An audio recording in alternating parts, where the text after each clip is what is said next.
Hello and welcome to the sports show featuring Jay and Nate. I'm your co-host, Jay Kim. And I'm your other co-host, Nate Earl. Today we have an NFL podcast for you. We kind of decided not to put in our top list into the actual podcast. It takes too long. Not only does it take too long, because it usually ends up being half the podcast, it also is also kind of is not as it's not the same tone as everything else. Because everything else is kind of a debate and or everything else kind of like reporting news. Right. And this is more our of a reaction debate. to the news. Yeah, this is more of a debate. So we just want to keep our podcast a little bit shorter, and we felt this is probably the best, just for everyone. So And plus, at some point, we're going to run out of top 10s. Exactly. And so it's just going to be that one awkward episode without the top 10s. Right. So we want to talk about the top. It's not even a top 10 today. We want to do top 5 corners because we feel like, it's just kind of hard to rank. I mean, all after of them, like even after the fifth one is kind of hard. Like there's at least even the four. top 5 is hard. So There's at least 4 cornerbacks out there that could probably make it to Yeah. the number 5 on the top 5. Right. So we're just gonna do a top 5 today, but first we're gonna do our honorable mentions. You start us off. My honorable mentions in no particular order is Carlos Rogers, Patrick Peterson, and Andre Goodman. All right, real quick, mine are Andre Goodman. That was a surprise pick. That was, oh my god! I just realized that. Yeah, he told me before we did this, he had a surprise pick that was gonna shock me, and he just did. So mine, Joe Hayden, Carlos Rogers, and Jonathan Joseph. All right, why did you pick yours? First of all, choosing a corner, we're making a few assumptions. Obviously, finding the top defensive player, especially cornerback, finding the top cornerbacks is a lot harder than finding like the top quarterback, top receiver, or top lineman. Because if you're a good cornerback, you're not gonna be thrown to as often, and then eventually just like how famous are you as a cornerback that makes you a part. It's all about reputation, pretty much, yeah. almost. So our criteria is if all these corners were getting thrown at, who would do the best, with the ball? Would they intercept it, bat it down, all that stuff? Who would cover it the best? So. And we're also going to assume that they're healthy. Just assume that for every top 10 or top list. So Carlos Rogers, he kind of came out of nowhere last year. I mean, it's not like he was a horrible cornerback beforehand. He was just a cornerback. Right. It was obviously, I guess, Jim Harbaugh's defense that really got him going because everyone mentions him in the top 10 now. He's definitely one of the main people on that defense, along with Patrick Willis and Alden Smith, and so he's a great corner. And we both put him as an honorable mention. Just because he had one good season doesn't necessarily mean that he's going to always be good. Right, and plus I have some angst against him because he's my NFL franchise team, and he keeps not covering people, and I'm really annoyed. But he's an honorable mention. He's really good in that 49ers defense. So there you go. And who's your other honorable mention? That's not Goodman. I had Patrick Peterson. Oh, that's right. He's obviously not a top 10 cornerback material, but as an as an overall athlete, he's pretty good. He got to play with Morris Claiborne, and he got to play with Tyrann Mathieu. Up in LSU, and I think that's had a pretty good effect on him. He's really good at punt returning, which means he's elusive, which is good for a cornerback. I see a lot of potential in him, especially in Arizona right now. Arizona's going to need a good defense. They're going to need him to step up, especially with a loss of Cromartie. And I think he's done a pretty good job so far as a rookie. He might not do as well this year, just because sophomore year is always the hardest year. But I have pretty high hopes for him, and that's why he's an honorable mention. Yeah, no, I agree. I think Pearson has a lot of potential. He hasn't really had the on-the-field results as far as being a corner. He's had those electrifying punt returns, kickoff returns, and so on. But I think it's all potential so far. He might be like a mini prime time, like Deion Sanders or whatever. So he's going to be good in the future. One of my other honorable mentions out of my 3 was Joe Hayden from the Cleveland Browns, who's pretty unknown. And he was pretty unknown to me until recently, too. But I've been looking up top 10 cornerback lists all over the internet, and he's been on there. And I've actually seen some of his highlights, too. And he's legit. I forgot what college he came from. It was either Florida or Alabama. I'm leaning towards Florida. But I remember watching him play in college, and this kid was a beast. He was a great cover corner. Great speed, really fast, good instincts. He stays low to the ground. I think he's one to watch. He's really young. He's kind of under the radar if he goes to a better team, more formidable team. I think other than the Browns, because that means the Browns, then I think he's going to show a lot of people what he can do. And if as a Cleveland Browns fan, not me, but like in general, it must be kind of hard to see your team just struggling so much, and it's kind of nice to have that one player that is doing well, even if he's not that known outside of Cleveland. And it's even kind of hard to see who's doing well if your team's like just doing bad, like who is doing well. So for Hayden to kind of stand out and do work, good for him. Who was your other? Oh, really? Why did I even ask that? Why don't talk you about him? Why don't you talk about your third one first? I think Andre Goodman's going to be kind of a discussion. My third last honorable mention real quick, Jonathan Joseph. He was on the Bengals 2 years ago. Recently was acquired by the Texans last season. Which, if you remember, was also the Texans' best defense in a long time. They were the second ranked defense throughout the whole entire 49ers, league. Right? Huh? Behind the 49ers? I'm pretty sure it was the 49ers who was first, yeah. And they were in top 5 in both rush and pass defense. Wade Phillips did an outstanding job in just making that defense work. They got pieces all over that team, but Jonathan Joseph really solidified that corner position. I've seen him play throughout all of last season. He's a great corner. I saw him bat down a lot of passes that could have easily been touchdowns, and I think he's a rising star. I don't think he wears 24, but that's a big deal. But he's really good. All right, not to spoil anything, but 4 of the 5 people on our top 5 wear 24. Who doesn't wear 24? That's a number. Oh, okay, I see. Right. So Andre Goodman. Obviously, if you're a Broncos fan, you know who Andre Goodman is as the other cornerback next to Bailey. Bailey being a shutdown corner, generally you get to see. Spoiler alert. I don't think it's that much a spoiler. Bailey's on our top 5. Obviously seeing Bailey being a shutdown corner, Andre Goodman gets a lot of passes thrown to him, and he's pretty clutch. I mean, he's not as good as Bailey, which is why he's an honorable mention. But I remember the Detroit game last year. Bailey got thrown to 3 times. That's just a lot of work for Goodman and the other safeties and linebackers and cornerbacks, I guess, if they use nickel packages. It's just the reason why I put him on an honorable mention is because he plays really consistently. I think he plays a little bit better than Cromartie or Cromartie opposite of Revis. And I think, even though he's being replaced by Tracy Porter, I don't know too much about Tracy Porter. I know he was the number 1 cornerback in the Saints, though, right? Yeah, he was the number 1 cornerback. But I think Andre Goodman has proven that he can play as a number 1 cornerback if he has to. He's just never really given the opportunity to. Yeah, I have no idea why Andre Goodman is an honorable mention here. Obviously he was tested a lot, and he did pretty well in those tests. But there's a reason why he's been released from the Broncos, and he's obviously been getting older. But they could have easily replaced. He's easily replaceable by someone like Tracy Porter, who's just as good, if not better, than Andre Goodman. So I have no idea why Jay put him there, but I don't know. I guess Tracy Porter would also be an honorable mention. What? Tracy Porter? But we just talked about him. Tracy Porter and Andre Goodman are not honorable mentions. There are at least 10 other guys who are better honorable mentions than Tracy Porter. Yeah, but okay. Okay, Nate, stop being stupid. All right, what is the reason? Okay, the reason why they're honorable mentions isn't because they're super skilled or anything, but because they've done something to set them apart from the other cornerbacks. I know Andre Goodman's not as good as a lot of the other quarterbacks out there. He is only a number 2 cornerback, but he's proven that he's a really consistent cornerback. He's proven that he can handle being opposite of Champ Bailey, and he's proven to be a formidable cornerback to be thrown to as well. Okay, but your other 2, Patrick Pearson, who was the other one again? Sorry, Carlos Rogers, are definitely way better than Andre Goodman. Patrick Pearson is way better than Andre Goodman at this point of his career. So I'm just what? He is. If he's an honorable mention, I just don't understand why he's not even close to being as good as your 2 other honorable mentions or mine.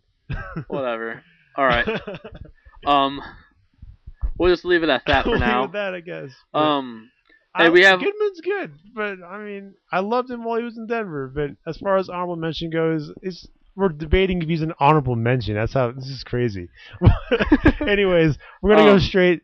Oh, sorry. We have a special honorable mention. I guess it's kind of an honorable mention. We just want to talk about him because we think he's just BA. But we're going to talk about Morris Claiborne, next big thing in the league, the next Darrelle Revis, in my opinion. He came out of LSU, same place where Patrick Pearson is and where Tyrann Mathieu, or Patrick Pearson came from and where Tyrann Mathieu is right now. So, yeah, we just want to talk about him. In my opinion, he's a better corner than Patrick Pearson already. He's got better skills as a corner. Patrick Pearson's a better overall player. He's got his punt returns, all that stuff. He's faster. But Claiborne reminds me a lot of Revis. He's just pure shutdown. I saw a bunch of his LSU games, and he was just legit. Love him. The Dallas Cowboys have solidified their secondary with him and Brandon Carr. And I think those two are going to be the main reasons why they're going to win a lot of games this season, maybe even win that division. So and if you look at the three LSU cornerbacks, Patrick Peterson, Morris Claiborne, and Tyrann Mathieu, they're all exceptional cornerbacks for their own reason. Patrick Peterson because he's probably the best overall player. Just he has so many skills that he can do, and he's not the best at any of them. Compared to everyone else in the league. Well, except for maybe punt returning, he's really good at that. Well, I mean, like compared to other punt returners in the league, he's not the best punt returner. Maybe compared to other cornerbacks in the league, he's not the best cornerback. And compared to but he has a lot of potential. Yeah. But he does both of those really well. He's pretty consistent in both of them, I think. Maurice Claiborne, I think he plays a lot like Darrelle Revis. He's a shutdown. Tyrann Mathieu's really good at pursuit. I remember watching him. Tackling too, yeah. Remember him. If he got his hands on you, 9 out of 10 times you were going down, no matter who you were. I mean, he had some tough tackles against Trent Richardson. I remember first time he went against Alabama. And he's totally undersized against Trent Richardson. No wonder he's called the Honey Badger. So. But since we're talking about Morris Claiborne, he's probably going to be a shutdown corner pretty early on. I think a few quarterbacks are going to try testing him, and I think they're going to learn quite quickly that you should not test him. And I think he knows what's up. What's his number, Nate? 24. Our favorite number for any person in the league, and at least my favorite player was 24. I don't know about Jay's, but yeah, 24. Good for him. All right, so and yeah, I mean, and you remember if you're a fan of college football, you remember LSU. They had that really good defense. Everyone talked about their defense. And it was anchored by Morris Claiborne. And a lot of the talk was towards Tyrann Mathieu. Yeah, he was actually a little bit forgotten, just a little bit. Like he was obviously an awesome, a huge star, but it was all really focused on Tyrann Mathieu because of all of his electric plays, his punt returns, his ball strips, his interceptions, and his tackling. So it was all really focused around him. But Claiborne was right there. And the reason why I think Tyrann Mathieu got so many of those chances is because Maurice Claiborne was doing his job. No one ever threw it to him if they could avoid it. Right. And with that, let's head straight into our top 5. We actually have the same 5 players in the top 5, but they're placed in different order. Yeah. I guess I'll go first. Going from 5th is Woodson, then Flowers, Osengwa, Bailey, then Revis. Okay, I'm gonna go. Brandon Flowers is 5. 4th is Charles Woodson. 3rd is Nnamdi Asomugha. 2nd is Champ Bailey. And 1st is Darrelle Revis. Oh wow, that was a lot more similar than I thought it was gonna be. It was just a little bit different. All right. Well, I guess our first difference: Brandon Flowers and Charles Woodson. Why did you have Flowers above Woodson? I guess, yeah. Oh wait, hold on. I got my numbers mixed up. I have Woodson, Osengwa, and then Flowers as 3rd. Woodson, Osengwa, and then okay. So the reason I have Woodson as 5th, as a cornerback, he's not necessarily the best cornerback, I think. There's a reason why Green Bay was one of the worst defenses last year. Woodson managed to find a lot of interceptions amidst all of that amidst the bad defense. But I think he also let a lot of plays go. I think Woodson plays too aggressively, which is why he gets so many interceptions. But also, why they're not exactly the best defense. I don't think he's as clutch as the other four players on this list. Don't think so. I don't think he's as clutch. I think he plays a little too aggressively. But I think he's super clutch. He just doesn't have the same cover skills as the other corners on this list has, and he's obviously really aggressive, and he's a hard tackler. He's just a very good corner, but I feel like he's just missing that his cover skills, which Brandon Flowers has. Even though Charles Woodson ahead of Flowers on my list, it's only because kind of out of respect. He's older and he's still playing really well. And in a Kansas City team who's just now recently been doing well. Right. I remember Kansas City was a joke of the AFC West. Right. For the longest time. Flowers has always done really well. Right, along with Tom Bali and Derek Johnson and Eric Berry, Brandon Flowers has definitely revitalized that defense. He's only 5'9" or 5'10", but he plays bigger, man. Like he covers really well. I remember last year against the Chargers. I just remember like the commentators going nuts about Flowers and how well he was covering all the receivers. So yeah, I love Flowers at 5, but Woodson, I just feel like even though he still has good cover skills, he's just not as good as these other guys. He's just very aggressive and a hard tackler. And he's always found a way to make the defense work despite their low rankings. He gets a lot of interceptions. As you know, Green Bay defense sucked last year, but they got a bunch of turnovers, bunch of interceptions, and a lot of that was because of Charles Woodson. And one more quick thing about Flowers. Don't forget that Flowers and Carr were the cornerback tandem that stopped Aaron Rodgers from winning the perfect season. Right. Yeah. Everyone. Actually, I kind of forgot about that. Yeah. Kansas City last year was the team that beat Green Bay. That was very surprising. No one saw it coming. It wasn't even something where Green Bay was favored to win. It was something that you skipped over that game because you knew who was going to win. Look at it. Oh yeah, the Packers. So yeah, man, Flowers is legit. He's very young. He's from Virginia Tech. I think he's only been in the league for like 4 years. So he's got a lot of room for improvement. He wears 24, so he's good in my book. So yeah. Go ahead. And as you guys know, I have Flowers as 3. We'll have this on our blog, so in case you get lost on who has who at which position. I don't blame you. I have Osengwa as number 4. Okay, I have him as 3. And arguably, he probably belongs at 3.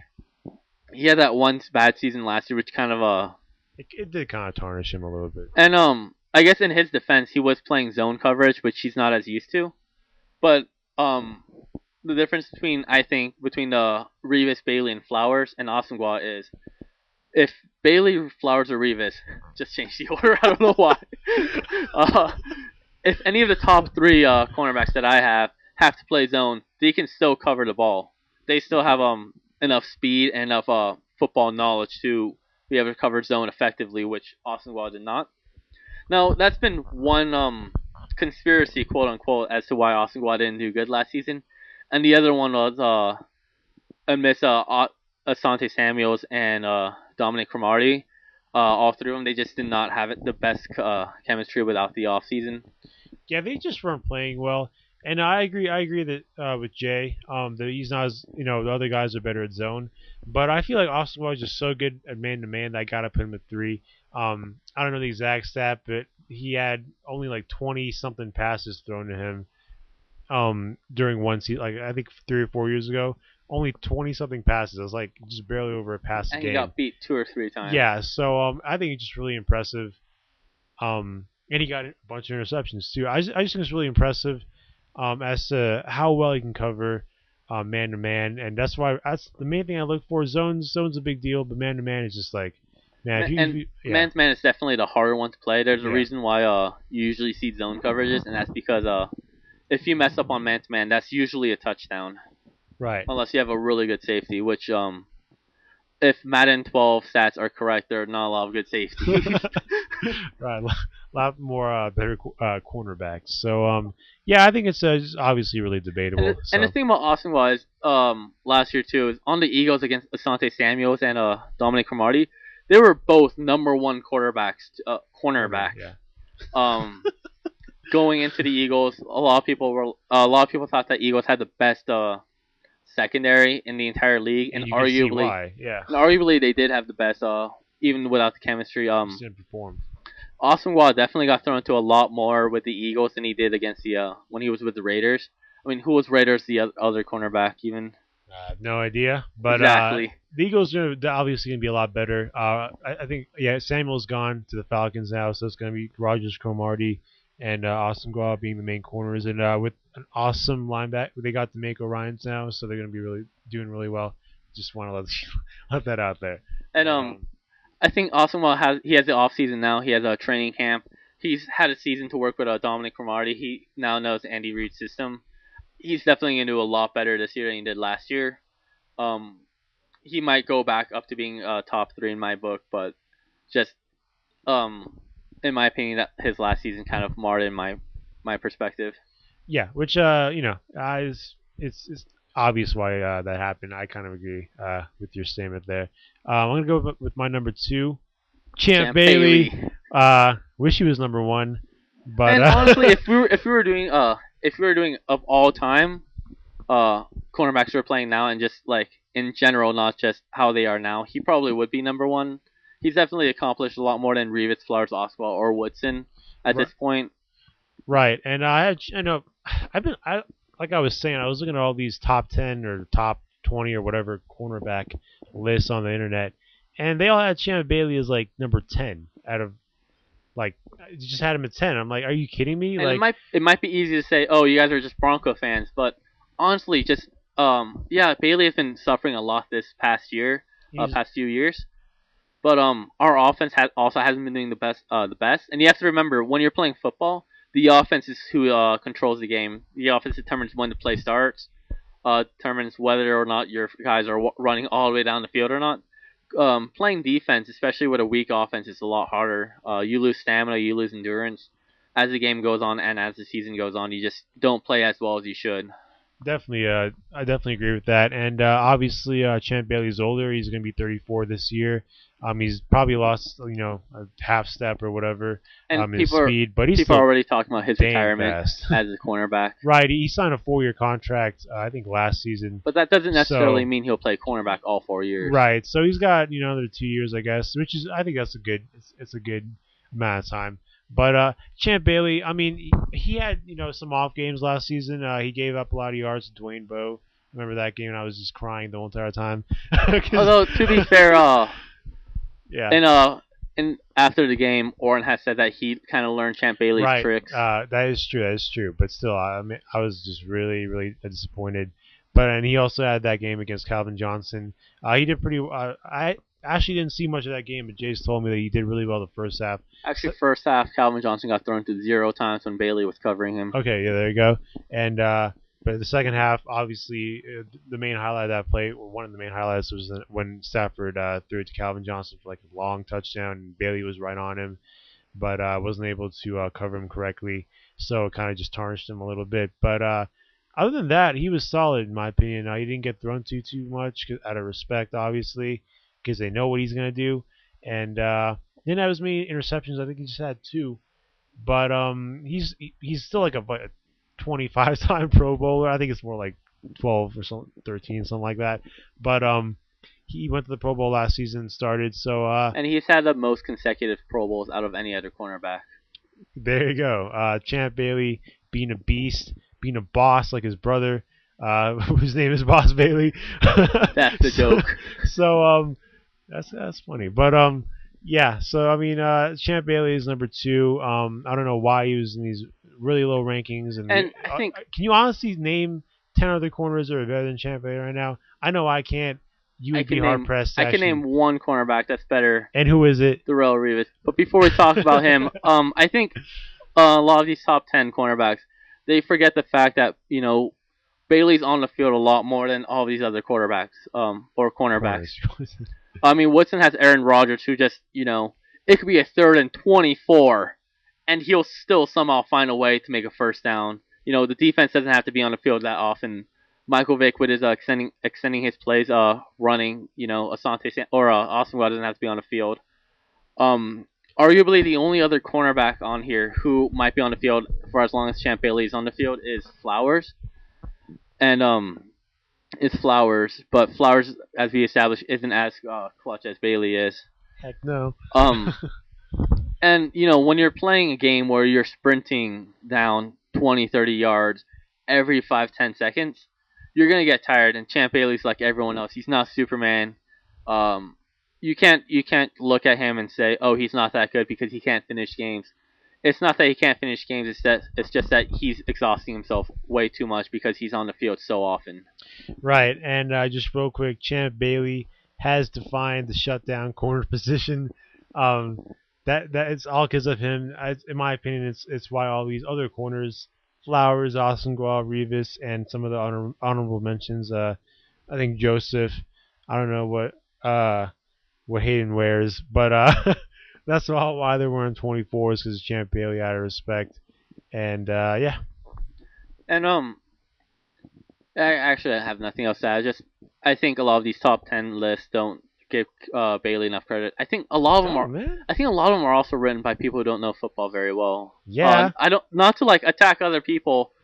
It's just we had to make these assumptions about the game to make it fair. I mean, obviously, right. if Bailey's on the field 4 times as often as Revis is, obviously Revis can do better because he has a lot more stamina. Regardless of who's healthier and who's healthier and who's more in shape, whoever's going 4 times as often is going to be more tired because he's running up and down the field so many times.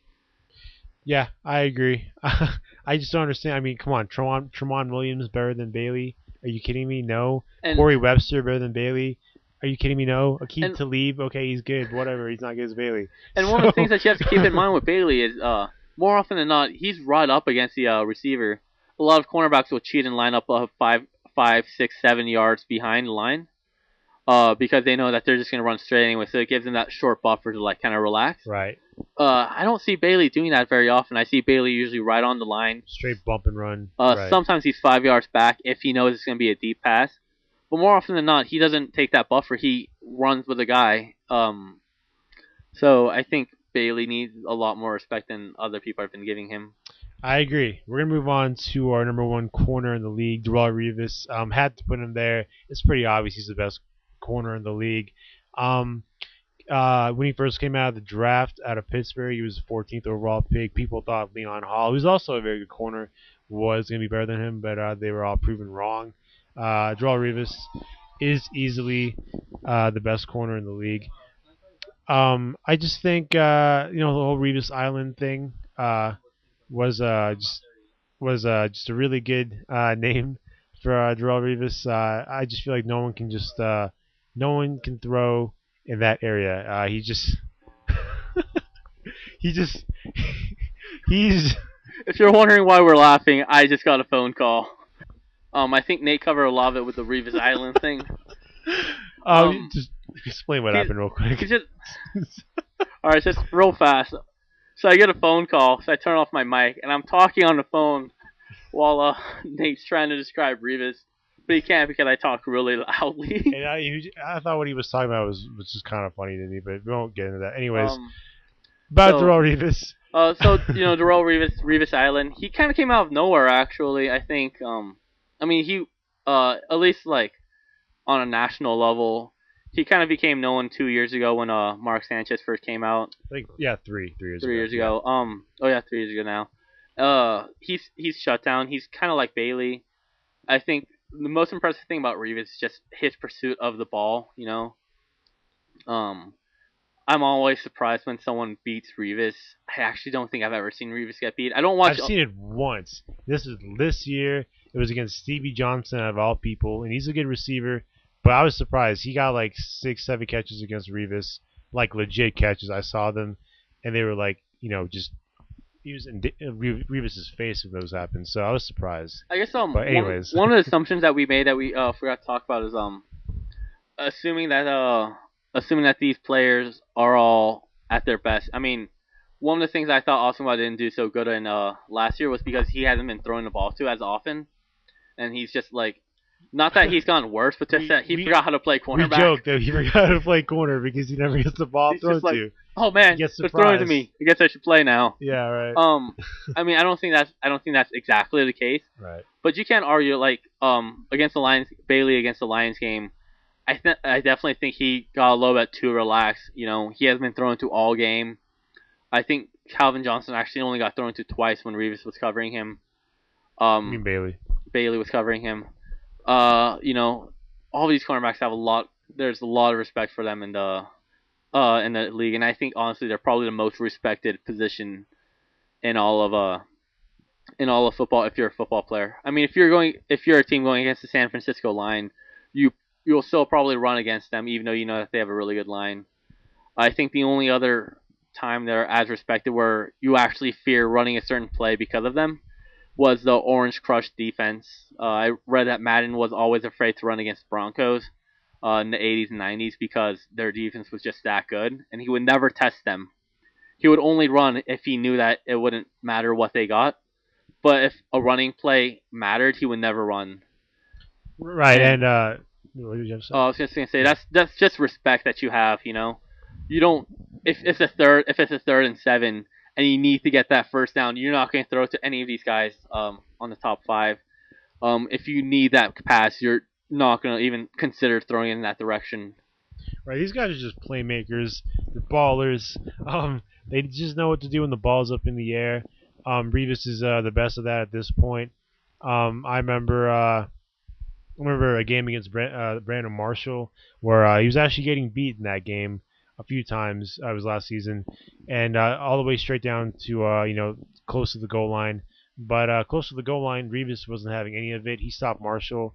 I think Marshall got thrown to a couple times, and Revis was able to stop both throws and stop the most important thing, and that was a touchdown.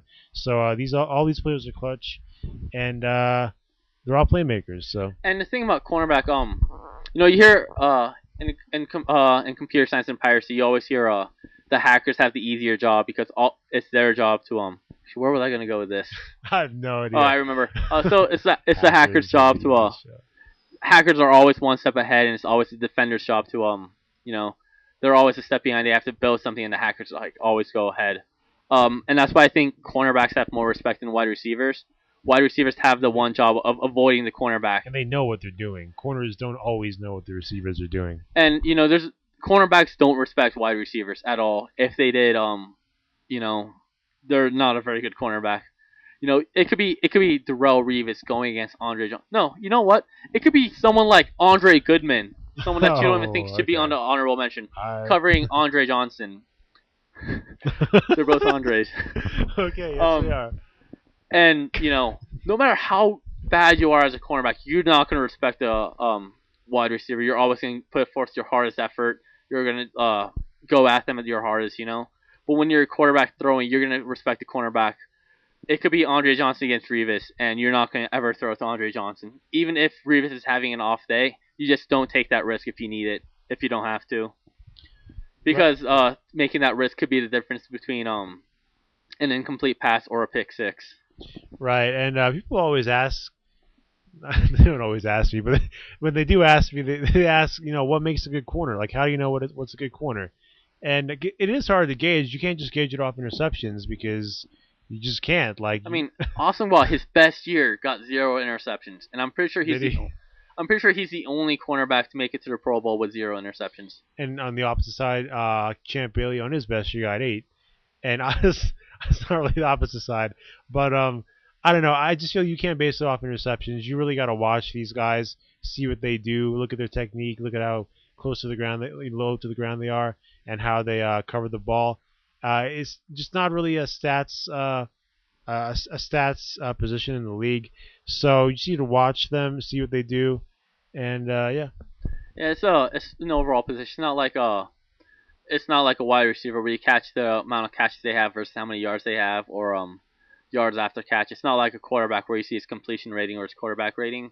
There's nothing like that for a cornerback. Cornerback is a lot of meta game. If you have good enough skills, you have to show that you have those skills.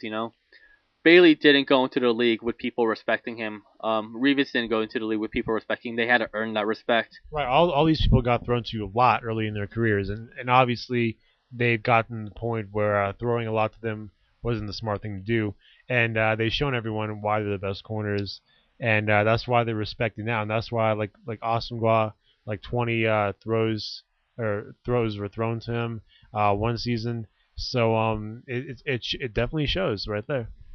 Um, and this is also why I don't know. I think you said it too, but cornerback is your favorite position in football. Yeah, I think it is. Like quarterback is also right there, but corner, I just feel like corner is just BA. Like, I mean, you have to run a lot. You gotta cover the receivers. You don't always know what the receiver's gonna do. You have to earn respect of the quarterbacks. I mean, right.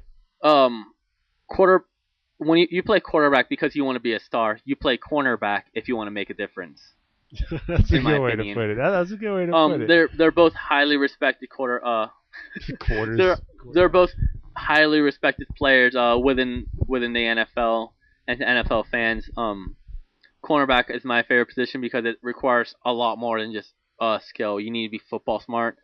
You need to have a lot more skill set than, in my opinion, any other position. No, I agree. Yeah, just like we've been saying, these guys are playmakers. I mean, Darrelle Revis is the class of the league right now. I think he will be the class at least for the next couple of years until someone comes up. And Champ Bailey by that time is probably gonna be retired, and I'm gonna be crying all day. But yeah, Darrelle Revis. And that concludes our cornerback episode. I guess it's a good thing with the top 5. We talked a lot about cornerbacks because I think they're one of the most underappreciated. I mean, I would say center is the most underappreciated because anyone on the line kind of is underappreciated. I think cornerback is definitely doesn't get as much respect real as you quick. would I was talking to someone the other day about the top NFL players in the league, and they were just like, they were shocked that Darrelle Revis was number 5 on the 2012 best players of the NFL. As voted by the players, he was number 5. Darrelle Revis was the obvious, and he was the best. He was the highest ranked defensive player. He was like, "Are you kidding me, Darrelle Revis? Like, corners, like he's a corner. Like corners don't do anything." I'm like, "Are you kidding me? Corners do everything for the team, in my opinion." So don't ever underestimate them. And to conclude this episode, here's a fun fact. Last year you might remember Miami saying that they have the best cornerback tandem. And people are saying, no, it's going to be either Eagles or the Jets. This year, Webb on the Ravens has made a claim that they have the best cornerback tandem, which we'll see. I disagree. I think it's going to be Bailey Porter. Yeah, not being biased at all, but it's going to be Bailey Porter. Porter is famous for winning the Super Bowl for the Saints. He's their number against one Manning, receiver. He had that big pick 6 against Manning. Kind of ironic. Manning the most clutch quarterback in the playoffs, I think. So you can't say Manning's most clutch. Gotta be Brady. In the playoffs? Manning's only got one Super Bowl, which I mean it was a great Super Bowl, but it's gotta be Brady. Yeah, you've been listening to the Sports Show featuring Jay and Nate. I'm your co-host Jay Kim, and I'm Nate Earl. Thanks for listening once again.